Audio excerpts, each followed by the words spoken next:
룻기 1장. 사사들이 이스라엘을 다스리던 시절 그 땅에 기근이 크게 든 적이 있었다. 그래서 유다 베들레헴에 살던 한 남자가 기근을 피해 아내와 두 아들을 데리고 모압 지방으로 떠났다. 그 남자의 이름은 엘리멜렉이요 아내는 나오미이고 두 아들은 각각 말론과 기럧이었다. 이들은 유다 베들레헴 출신으로 에브랏 집안의 사람들이었다. 그들은 한동안 모압 지방에서 살았다. 그러던 중 나오미의 남편인 엘리멜렉이 아내 나오미와 두 아들을 남겨둔 채 먼저 세상을 떠났다. 그리고 엘리멜렉의 두 아들은 모압 여인들을 아내로 맞았다. 큰 며느리의 이름은 루시였고 작은 며느리의 이름은 오르바였다. 그들이 모압 땅에서 10년쯤 살았을 때 말론과 기럧도 세상을 떴다. 그리하여 나오미는 남편과 두 아들을 다 여의고 홀로 남게 되었다. 그 무렵 주께서 이스라엘 백성을 돌보시어 유다 땅에 풍년이 들었다는 소문이 들려왔다. 나오미는 두 며느리와 함께 모압을 떠나 고향으로 돌아갈 채비를 했다. 두 며느리와 함께 유다 땅을 향해 길을 떠나던 중 나오미가 두 며느리에게 말했다. 얘들아, 너희는 친정으로 돌아들 가거라. 너희가 죽은 내 아들들과 나한테 잘해주었으니 주께서도 너희를 잘 보살펴 주시기를 빈다. 주께서 너희를 돌보셔서 새 남편을 만나 행복한 보금자리를 꾸미기 바란다. 그런 다음 나오미는 두 며느리에게 입을 맞추고 작별 인사를 했다. 그러자 두 며느리는 크게 울음을 터뜨리며 말했다. 어머님, 저희는 어머님과 함께 어머님의 동족에게로 가겠습니다. 나오미가 말했다. 아니다, 내 딸들아, 돌아들 가거라.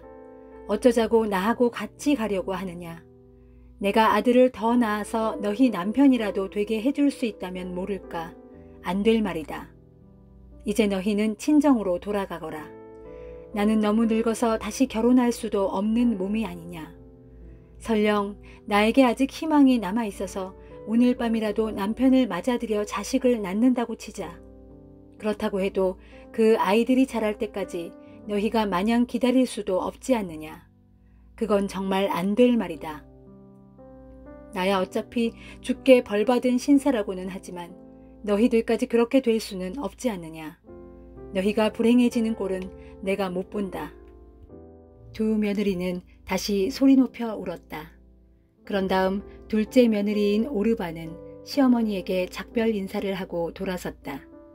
그러나 룻은 시어머니 곁을 절대 떠나려 하지 않았다. 나오미가 다시 타일렀다. 얘야, 내 동서는 자기 동족들과 자기 신에게로 돌아가지 않았니? 너도 어서 내 동서를 따라 돌아가거라. 룻이 말했다. 저에게 돌아가라고 강요하지 마세요. 저는 어머님이 가시는 곳에 함께 가고 어머님 머무시는 곳에 함께 머물겠어요. 어머님의 동족이 제 동족이고 어머님이 섬기시는 하나님이 제 하나님입니다. 어머님이 눈 감으시는 곳에서 저도 눈을 감겠어요. 어머님 곁에 묻히겠어요. 주께서 설령 제게 심한 벌을 내리신다고 해도 저는 어머님 곁을 떠나지 않겠어요. 죽음이 갈라놓기 전에는 전 어머님 곁을 결코 떠나지 않을 것입니다. 나오미는 룻이 그토록 자기 곁을 떠나지 않겠다고 굳게 다짐하자 더 이상 아무 말도 하지 않았다. 두 사람은 길을 떠나 마침내 베들레헴에 다다랐다. 베들레헴에 도착하자 이들 두 사람 때문에 성안이 떠들썩했다. 아니, 이게 누구야? 나오미 아니야? 그러자 나오미가 그들에게 말했다.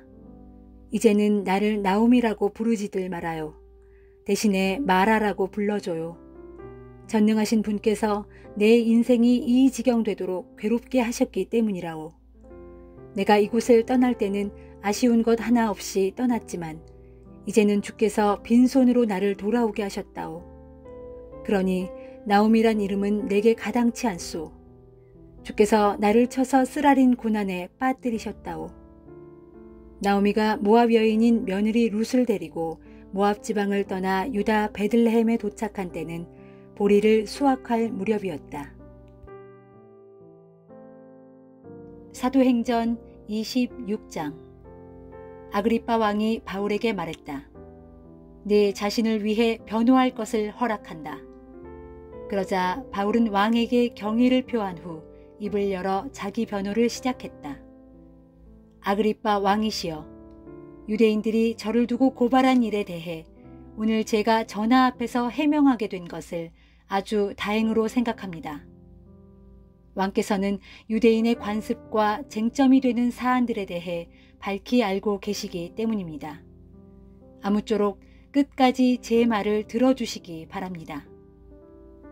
유대인들은 모두 저 자신이 어릴 때부터 저의 고국에서 그리고 예루살렘에서 어떻게 살아왔는지 잘 알고 있습니다. 그들은 제가 오랫동안 우리 종교의 가장 엄격한 바인 바리새파 사람으로 살아왔다는 것을 잘 알고 있고 마음만 먹으면 이 자리에서도 그렇다는 것을 분명히 증언할 수 있을 것입니다. 제가 오늘 이 재판정에 서게 된 것은 제가 우리 조상들에게 주신 하나님의 약속에 소망을 두고 있다는 이유에서입니다. 이스라엘 12지파가 밤낮으로 하나님을 섬기면서 하나님의 약속이 이루어지기를 소망하고 있습니다. 왕이시여, 유대인들이 저를 고발한 이유가 저의 이런 소망 때문입니다. 여러분은 어찌하여 하나님께서 죽은 자를 다시 살리신다는 것을 믿지 못할 일로 생각하십니까? 저도 한때는 나사렛 예수의 이름을 반대하기 위해서라면 제가 할 수 있는 모든 일을 다 해야 한다고 확신했던 사람입니다. 예루살렘에서 제가 한 일들이 바로 그런 이유에서였습니다. 저는 대제사장들에게 권한을 위임받아 많은 신자들을 감옥에 가두고 그들을 사형에 처하려고 할 때 찬성하는 표를 던졌습니다. 또한 저는 각지의 회당을 돌아다니면서 신자들을 찾아서 벌하고 그들로 하여금 자신들의 신앙을 버리도록 강제로 예수를 모독하는 말을 하게 했습니다. 나는 그들에 대한 분노로 가득 차서 심지어 믿는 자들을 박해하려고 외국의 여러 도시들에까지 손을 뻗쳤습니다. 하루는 제가 대제사장들에게서 지령을 받고 권한을 위임받아 신자들을 체포하러 수리아의 다메섹으로 가는 도중이었습니다. 왕이시여, 그렇게 제가 길을 가던 도중 정오 무렵에 태양보다 더 눈부신 빛이 하늘에서 내려오더니 저와 제 일행을 환히 두루 비추었습니다. 저희는 크게 놀라 그만 모두 땅에 엎어지고 말았습니다. 바로 그때 하늘에서 히브리 말로 제게 음성이 들렸습니다. 사울아, 사울아, 어찌하여 네가 나를 핍박하느냐? 가시 돋친 채찍에 발길질을 하면 너만 다칠 뿐이다. 그때 제가 주여 당신은 누구십니까? 하고 묻자 주께서 대답하셨습니다. 나는 네가 핍박하는 예수다. 자, 일어나 네 발로 똑바로 서라. 내가 네게 이처럼 나타난 것은 이제 너를 내 종으로 삼아 내가 나를 본 것과 또 내가 장차 네게 보여줄 일들에 대해 내 증인으로 삼기 위해서다. 내가 너를 네 동족 유대인들과 이방 사람들 가운데서 건져내어 너를 그들에게 도로 보낼 것이다. 그러므로 너는 그들의 눈을 열어 밝히 뜨게 하고 그들을 어둠에서 빛으로 사탄의 권세에서 하나님께로 돌아오게 하라. 또한 그들로 하여금 나를 믿음으로써 죄의 용서를 받게 하고 그래서 장차 거룩한 백성들이 받는 하늘나라의 유업을 받게 하라. 아그리빠 왕이시여, 그러므로 저는 하늘로부터 받은 그 계시를 거스를 수 없었습니다. 그래서 저는 다메섹에서부터 시작해서 예루살렘과 유대 온 땅과 이방인들에게까지 나아가서 회개하고 하나님께 돌아올 것이며 또 회개한 증거를 행동으로 보이라고 설교했습니다. 바로 이런 이유로 유대인들은 저를 성전에서 붙잡아 죽이려고 했습니다. 하지만 이날까지 하나님의 도우심을 입어 제가 이 자리에 서서 신분이 높거나 낮은 사람을 가리지 않고 말씀을 증언하고 있는 것입니다. 저는 일찍이 예언자들과 모세가 성경에서 말한 것들이 모두 이루어질 것이라고 한 것 밖에는 다른 말을 한 적이 없습니다. 즉, 장차 그리스도가 고난을 당할 것이며 그가 죽은 자들 가운데서 가장 먼저 부활하셔서 자기 백성과 이방인들에게 빛을 선포하실 것이라는 것을 말했을 뿐입니다. 바울이 이같이 말하자 갑자기 총독 베스도가 바울의 변호를 가로막으며 소리쳤다. 바울아, 네가 정녕 미쳤구나. 배운 것이 너무 많다 보니 정신이 돌아버렸구나. 그러자 바울이 대답했다. 그렇지 않습니다. 저는 절대 미치지 않았습니다. 베스도 총독 각하, 저는 다만 맑은 정신으로 참말을 하고 있을 뿐입니다. 아그리빠 왕께서도 이런 일들을 잘 알고 계시므로 제가 왕께 아무런 거리낌 없이 말씀드리고 있는 것입니다. 이것은 어느 한 구석에서 몰래 일어난 일이 아니기 때문에 왕께서 모르실 리가 없다고 생각합니다. 아그리빠 왕이시여, 왕께서는 예언자들을 믿으십니까? 물론 믿으시는 줄 압니다. 그러자 아그리빠 왕이 바울에게 말했다. 그대는 이렇게 짧은 시간 동안에 나를 설득하여 그리스도인이 되게 할 수 있을 것이라고 생각하느냐? 바울이 대답했다. 짧은 시간이든 긴 시간이든 저는 왕뿐만 아니라 오늘 제 말을 듣고 있는 모든 분들이 쇠사슬에 묶인 처지인 것만 제외하고는 저와 같은 사람이 되기를 하나님께 빕니다. 왕과 총독과 번이게 및 그들과 함께 앉아있던 모든 사람들이 자리에서 일어났다. 그들은 밖으로 나가면서 서로 말했다. 들어보니 이 사람은 사형을 당하거나 투옥되어야 할 만한 일을 저지르지 않았다. 아그리빠 왕도 베스도 총독에게 말했다. 그가 황제에게 상소하지만 않았더라면 석방될 수 있었을 것이요. 예레미야 36장.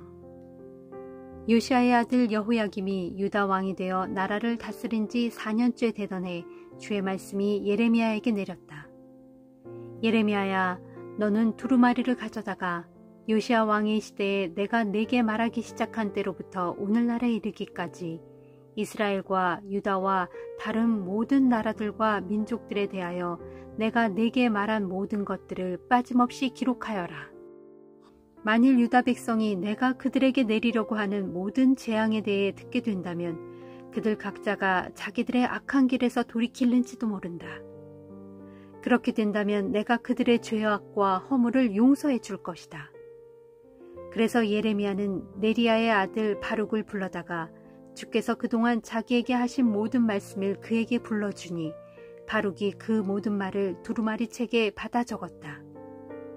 그런 다음에 예레미야가 바룩에게 말했다. 나는 지금 감금당한 상태이기에 성전에 들어갈 수 없는 몸이요. 그러니 그대가 금식하는 날에 성전에 들어가서 내가 그대에게 불러주어 그대가 두루마리 책에 기록한 주의 모든 말씀을 크게 낭독하여 성전에 모여있는 모든 백성들의 귀에 들려주고 또 유다의 모든 성읍들에서 올라온 사람들의 귀에도 들려주시오. 그러면 주의 말씀을 듣고 어쩌면 그들이 주 앞에 엎드려 용서를 간구하고 자기들의 악한 길에서 돌이킬는지도 모를 일이오. 주께서는 지금 이 백성에게 크게 진노하셔서 그들에게 무서운 형벌을 내릴 작정이시기 때문이오. 이에 네리야의 아들 바룩이 예언자 예레미야의 지시한 대로 다 행하여 성전으로 올라가 두루마리 책에 기록된 주님의 모든 말씀을 크게 낭독하였다. 때는 요시아의 아들 여호야김이 유다 왕이 된 지 5년째 되는 해의 9월로서 당시 예루살렘에 거주하는 모든 백성들과 유다의 여러 성읍들에서 예루살렘으로 올라온 모든 사람들에게 주 앞에서 금식하도록 선포된 기간이었다. 그 기간에 바룩이 성전으로 들어가 그곳에 모인 사람들이 다 들을 수 있도록 예레미야의 말이 적힌 두루마리 책을 크게 낭독하였다. 바룩이 두루마리 책에 기록된 말씀을 낭독한 곳은 사반의 아들인 서기관 그마랴의 방이었는데 그 방은 성전의 세문 입구의 위쪽 뜰에 있었다. 그때 사반의 손자요 그마랴의 아들인 미가야가 두루마리 책에 기록된 주의 말씀을 모두 듣고는 왕궁으로 급히 내려가 서기관의 방으로 갔다. 그곳에는 유다의 모든 대신들이 앉아 있었는데 곧 서기관 엘리사마, 스마의 아들 들라야, 악볼의 아들 엘라단, 사반의 아들 그마랴, 하나니아의 아들 시드기야를 비롯한 모든 대신들이 거기에 모여 있었다. 미가야는 자신이 들은 모든 말, 곧 바룩이 성전에서 모든 백성들의 귀에 낭독한 두루마리 책의 내용을 그들에게 보고하였다. 그러자 대신들은 구시의 증손이요 셀레마의 손자요 느다냐의 아들인 여후디를 바룩에게 보내어 이르기를, 그대는 백성들의 귀에 낭독한 그 두루마리 책을 가지고 이곳으로 오시오 하였다. 그래서 바룩은 두루마리 책을 손에 들고서 그와 함께 모든 대신들에게로 갔다. 바룩이 당도하자 대신들이 바룩에게 말했다. 그대는 여기 앉아서 그 두루마리 책에 기록된 모든 말씀을 우리 귀에 낭독하시오. 그러자 바룩이 두루마리 책에 기록된 모든 말씀을 그들의 귀에 낭독하였다. 바룩이 낭독한 모든 말씀을 다 듣자 유다의 대신들은 크게 놀라 서로를 바라보며 바룩에게 말했다. 아무래도 안 되겠소. 우리가 이 모든 말씀을 왕께 아뢰어야 하겠소. 그러면서 바룩에게 물었다. 그대는 어떻게 이런 내용을 두루마리 책에 기록하게 되었는지 우리에게 말하시오. 혹시 예레미야가 받아 적게 한 것이오? 바룩이 대답했다. 그렇습니다. 예언자 예레미야가 이 모든 말씀을 내게 불러주어 내가 그 모든 말을 받아 두루마리 책에 먹으로 기록했습니다. 그러자 대신들이 바룩에게 말했다. 이제 그대는 얼른 가서 예레미야와 함께 몸을 숨기는 것이 낫겠소. 그리고 그대들이 숨어있는 곳을 아무도 모르게 하시오.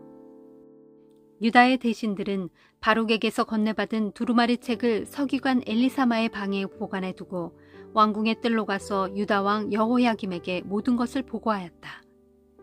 그러자 왕은 여후디를 보내어 그 두루마리 책을 가져오게 하였고, 여후디는 급히 가서 서기관 엘리사마의 방에서 그 두루마리 책을 가져다가 왕과 대신들의 귀에 낭독하였다. 때는 겨울철인 9월이었고 유다왕 여호야김은 겨울 별궁에 머물러 있었는데 왕 앞에는 불피운 화로가 놓여 있었다.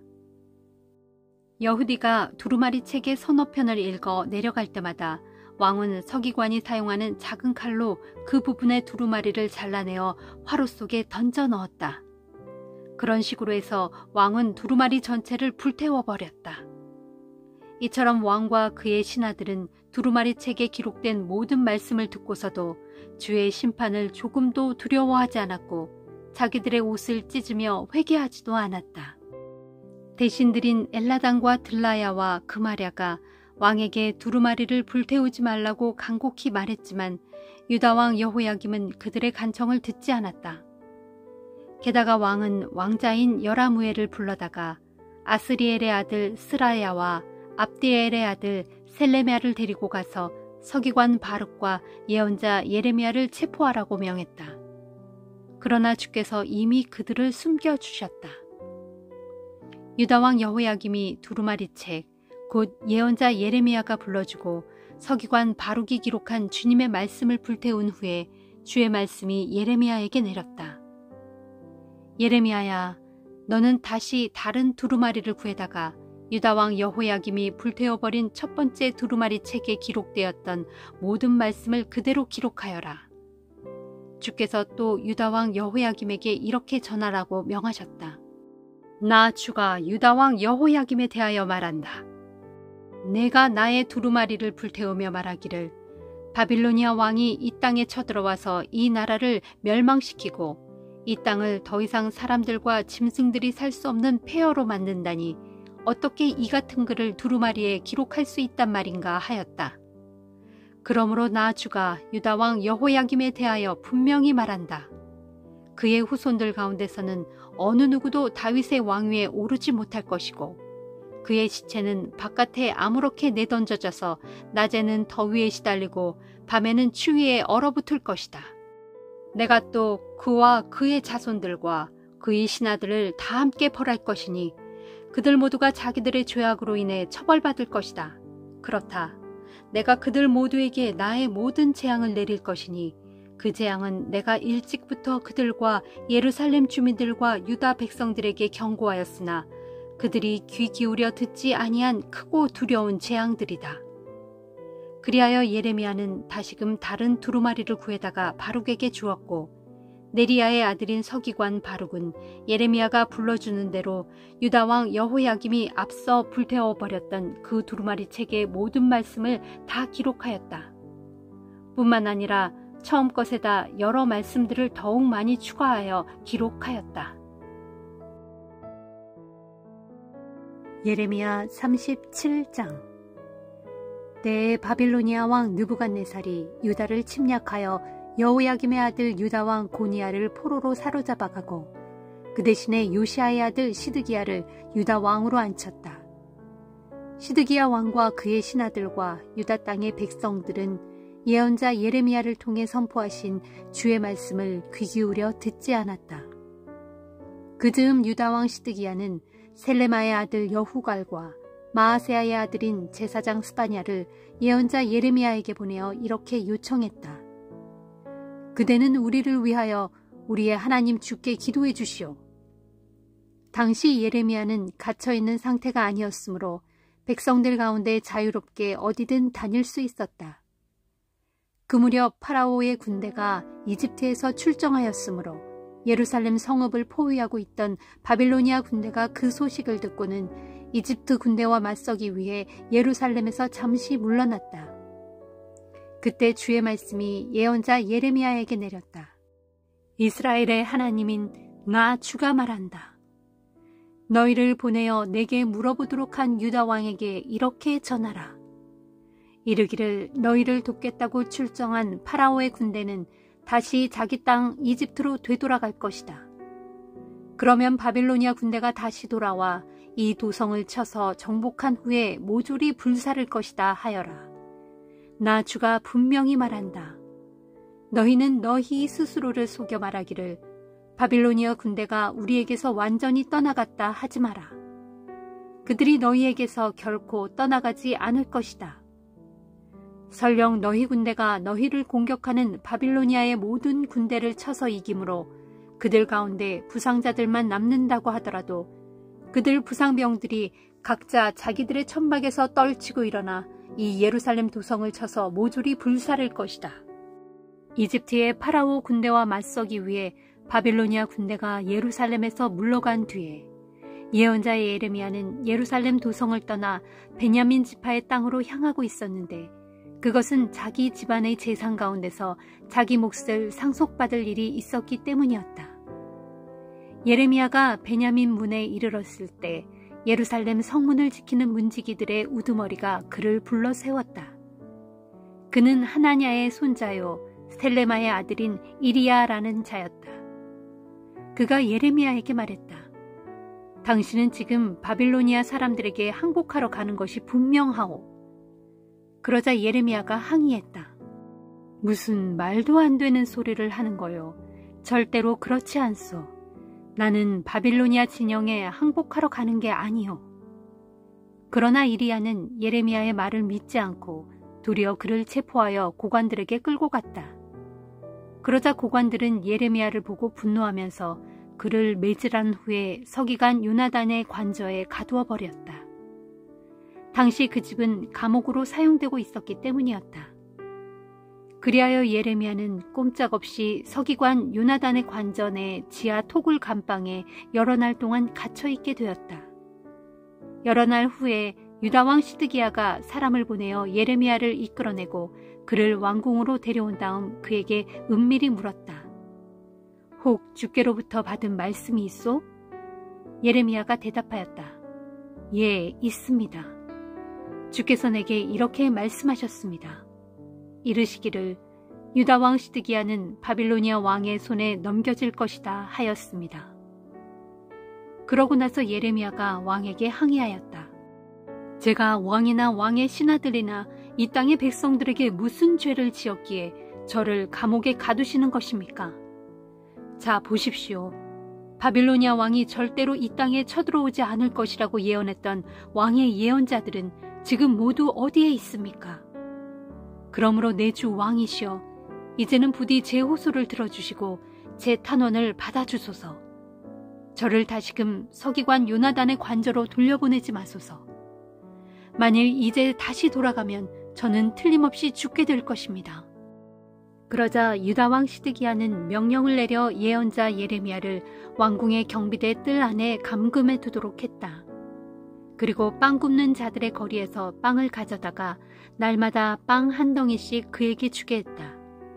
이리하여 예레미야는 예루살렘 성읍 안에 빵이 다 떨어져 없을 때까지 매일 빵 한 덩이씩을 제공받으면서 왕궁의 경비대 뜰 안에 오랫동안 갇혀 지냈다. 시편 9편.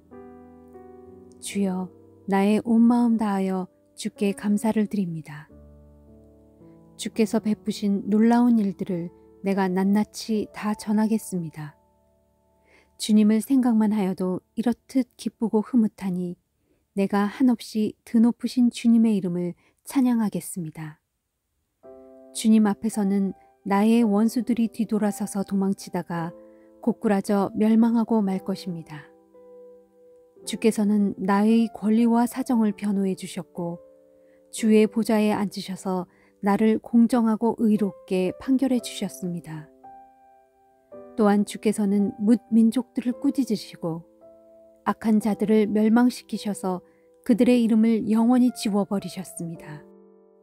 원수들은 완전히 멸망하여 더 이상 흔적조차 찾을 수 없고 주께서는 그들이 살던 성읍을 뿌리째 뽑아 멀리 던지셨으므로 이제는 아무도 기억조차 하지 못합니다. 온 천하에 오직 주만이 영원히 다스리시는 분이시니 주께서는 심판을 위해 옥좌를 준비해 두셨습니다. 참으로 주께서는 정의로 온 세상을 다스리시고 공정함으로 만 백성을 판단하실 것입니다. 주께서는 억압받는 자들의 산성이시요 공경에 처한 자들의 피난처이십니다. 주여, 진실로 주께서는 주를 찾는 자들을 결단코 외면하지 않으시니 주의 이름을 아는 자들은 모두가 주를 믿고 의지합니다. 너희는 시온에 계시는 주를 찬양하여라. 주께서 행하시는 일들을 온 세상 만민에게 널리 알려라.